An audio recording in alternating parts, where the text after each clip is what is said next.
Shalom, salam sejahtera bagi kita semua, saudara-saudari yang terkasih dalam nama Tuhan kita Yesus Kristus. Di hari ini kita akan kembali lagi belajar satu bagian dari firman Tuhan yang dimana ini sudah tidak asing lagi bagi kita dan sudah sangat sering untuk kita dengarkan. Bahkan kita sering merenungkannya secara pribadi.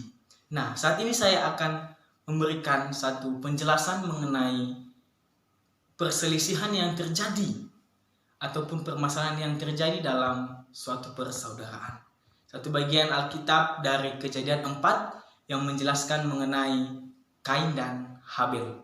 Saudara-saudara yang terkasih dalam nama Tuhan Yesus, begitu banyak saat ini di negara kita, bahkan di lingkungan kita sendiri, kita dapat mengetahui banyak permasalahan-permasalahan yang masih terjadi antara saudara kandung dalam satu persaudaraan. Bahkan juga tidak terelakkan dalam persaudaraan kita juga. Terkadang hal ini pasti terjadi dan sering terjadi konflik di antara saudara. Maka dari itu saudara-saudari yang terkasih dalam nama Tuhan Yesus, kita akan sama-sama belajar dari satu bagian firman Tuhan dalam Kejadian 4 ini. Kita mengetahui bahwasanya di dalam Kejadian 4 tentang Kain dan Habel, yang dimana ada iri hati, sifat iri hati yang dimiliki oleh mereka terus untuk Kain yang sebagai kakaknya Habel. Habel dan Kain adalah saudara kandung.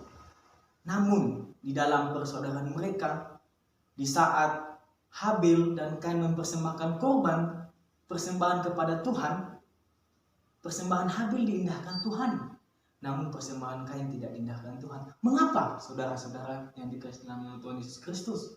Ada satu hal yang harus kita pelajari, bahwasanya Habel memberikan persembahan itu dengan ketulusan hatinya. Tidak memberikan yang tidak terbaik bagi Tuhan, namun memberikan yang terbaik dari hasil ternaknya. Namun kita lihat sedangkan Kain, yang dimana ia mempersembahkan hasil dari tanah sebagai seorang petani kepada Tuhan. Kita tidak mengetahui secara pasti apa yang dipersembahkan oleh Kain. Namun dari hal ini kita melihat bagaimana sifat Kain yang memiliki rasa iri hati terhadap saudaranya sendiri. Penting yang ingin saya bagikan dalam perenungan firman Tuhan kali ini. Yang pertama, tanggalkan manusia lama dan hiduplah dalam manusia baru. Di dalam Kolose pasal 3, di situ dijelaskan mengenai kehidupan manusia lama dan kehidupan manusia baru. Kita dapat membedakan secara spesifik dalam Kolose pasal 3 bagaimana kehidupan ciri manusia baru dan bagaimana kehidupan manusia lama. Kehidupan manusia lama yang terikat oleh daging, yang selalu mengikuti hawa nafsu duniawi, yang tidak dikendalikan oleh firman Tuhan, namun dikendalikan oleh keinginan hatinya sendiri. Sedangkan manusia baru ada hidup di dalam Tuhan, yang menjadikan firman Tuhan, yang mengaku bahwasanya Tuhan adalah sebagai juru selamat satu-satunya. Saudara-saudara yang kasih dalam Tuhan Yesus, tidak ada gunanya kita berlama-lama hidup dalam manusia lama. Segera perbaharui kehidupan untuk menuju manusia baru, karena Tuhan menanti kita. Tidak ada kata terlambat untuk bertobat. Yang kedua, berikanlah persembahan yang terbaik bagi Tuhan. Saudara-saudara, ini adalah hal yang penting.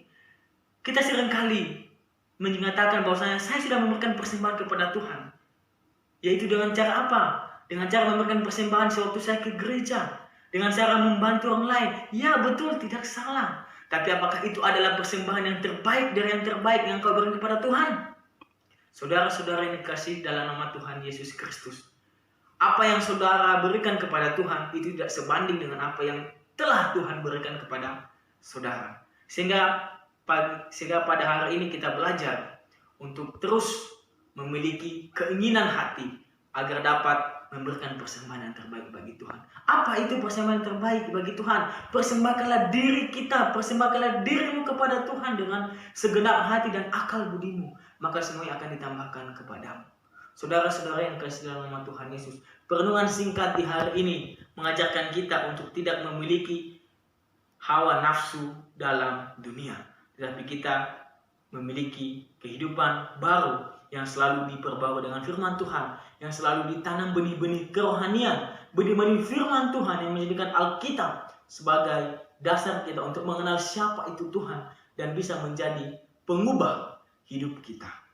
Sekian yang dapat saya sampaikan pada perenungan kita di hari ini, sehingga apa yang telah saya sampaikan dapat menjadi pembelajaran dan perenungan yang penting bagi kita saat ini. Saudara-saudara, jadilah berkat dan terang bagi keluarga, lingkungan, bahkan bangsa dan negara kita ini. Jadilah saksi Yesus Kristus, jadilah pelaku-pelaku firman Tuhan di tengah-tengah dunia ini. Tuhan Yesus memberkati.